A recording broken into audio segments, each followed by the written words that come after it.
What is the scariest movie monster ever created?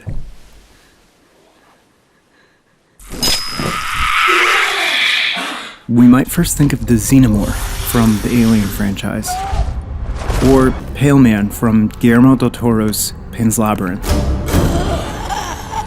or perhaps even the T-Rex from Jurassic Park. It's a way in which Hollywood is extremely prolific and quite underrated. For over 120 years, it's created nightmare-inducing creatures. But none of these creations even remotely compared to the terror I felt the first time I heard this sound.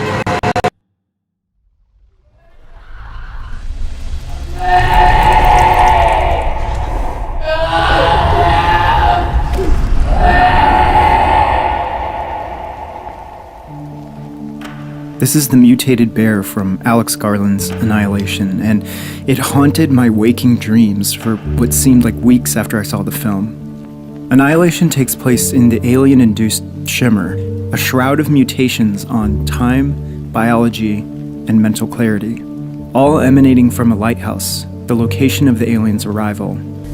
The Shimmer is a prism, but it refracts everything. The bear also takes cues from this cancerous environment. It is emaciated. Its skin and fur peel off of its frame. It sulks through the environment through labored breaths. But the most disturbing cue of this out-of-control mutation is the human skull embedded inside the bear's own head. But the animal is not without an emotional presence. Garland and visual effects supervisor Andrew Whitehurst collaborated closely to create a creature that would strike fear, but also empathy.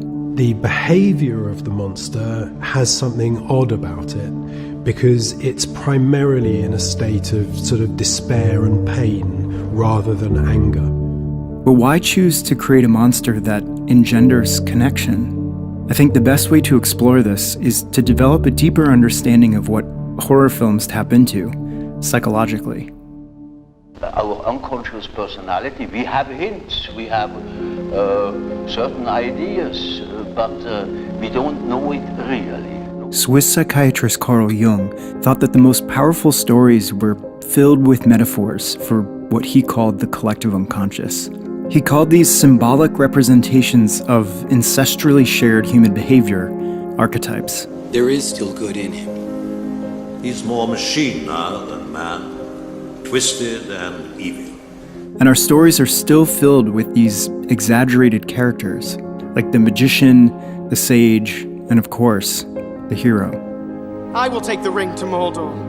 Jung believed we have an impulse to live these archetypes within our individual lives, whether we're conscious of it or not. He believed horror films deal specifically within the persona-shadow archetype duality, and that this makes them particularly powerful. The persona archetype is what we choose to share with the world, but there exists a deeper unconscious shadow, which, often represented by a monster, drives us toward evil. Annihilation presents us with characters who have medical degrees, prestigious academic appointments, but also struggle deeply with self-destructive tendencies. She's tried to kill herself. Oh, I think the opposite, trying to feel alive. So if the bear is a metaphor for the shadow, what is it telling us about ourselves? At which part of our repressed unconscious does it hint? It was so strange hearing Shepard's voice in the mouth of that creature last night. I think as she was dying, part of her mind became part of the creature that was killing her. Imagine dying frightened and in pain and having that as the only part of you which survives. I wouldn't like that at all.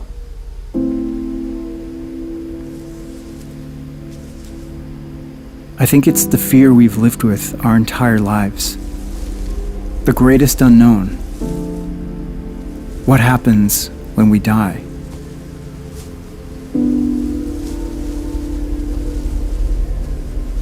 Ventress wants to face it.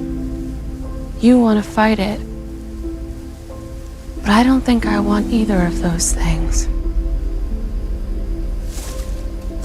The bear seizes the moment its victim realizes death will soon occur and suspends this fear forever in its cry. Now, I think there's an important distinction to make here. It isn't death itself which causes this fear. It's our collective story of death. We fear the story of a cold, isolating, entropy-oriented end to our existence. In his Pulitzer Prize-winning book, The Denial of Death, Ernest Becker writes, "The irony of man's condition is that the deepest need is to be free of the anxiety of death and annihilation. But it is life itself which awakens it, and so we must shrink from being fully alive." I think we're so often caught in this purgatory-like existence, caught between being afraid of death and being afraid to be fully alive. We slowly and quietly destroy our lives, but we never get too close to death. Almost none of us commit suicide, and almost all of us self-destruct, in some way, in some part of our lives. Jung's answer to break this cycle is to fully integrate the monster into consciousness, to fully integrate the story of death into life. So I went looking for answers and stumbled upon an interview with a triple board certified physician named Zach Bush. But let me tell you about what my experience has been in those last moments with patients who are dying. The most poignant examples of this are people that actually die biologically, and we spend 15 or 30 minutes in ICU resuscitating them with drugs and shocking their chest like you see on TV shows and everything else. They all told such a similar story on the other side of biologic life, and it had to do with a little bit of a typical story that you might see in the movies or something, where they saw white light and there was a sense of expansion and all this. But there was one sentence that came back again and again, and I had one ICU shift that was very weird. I had one ICU shift where I worked for 36 hours shift, and during that night, in the middle of my 36-hour shift, I see 3 people die, and I bring them all back. And the variety was huge. One of these was an African-American pastor, had over 200 visitors in his ICU room in the days before he passed away. And the other one was, this very isolated, kind of ostracized gentleman in his community was dying of complications of AIDS. And then I had this kid who had genetic defects and all this stuff, and he was dying of complications of pneumonia because he couldn't breathe anymore because his skeleton had collapsed. So you just couldn't pick 3 different medical cases or 3 different human beings. And to the last one of those 3, every single one of them, their first sentence was always, "Why did you bring me back?" And then as they start to get oriented, and in the hours that follow, they are telling their loved ones, "I went into this space and it was bright white light everywhere, and I, in that moment, felt completely accepted for the first time in my life." And that was an unexpected sentence to hear out of multiple accounts. I felt completely accepted for the first time in my life. So what do you make of that? I think we're all walking around lonely as hell. And our opportunity to rebirth, because death is not an endpoint. It's a transformation moment. It's an expansion beyond the limits of this frail biologic shell that we carry around. And the instant that we step out of that, we find out that the universe embraces us in every single second of our existence in complete acceptance of who we are. We are enough in and of our own identity of I am at every second of every point of our existence. I think it's so often true that the scariest things in our lives are the stories we tell ourselves about reality.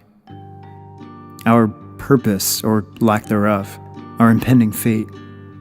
In Annihilation's Creature, Alex Garland gives us an opportunity to grapple with these stories, to integrate the darkest parts of ourselves into conscious life.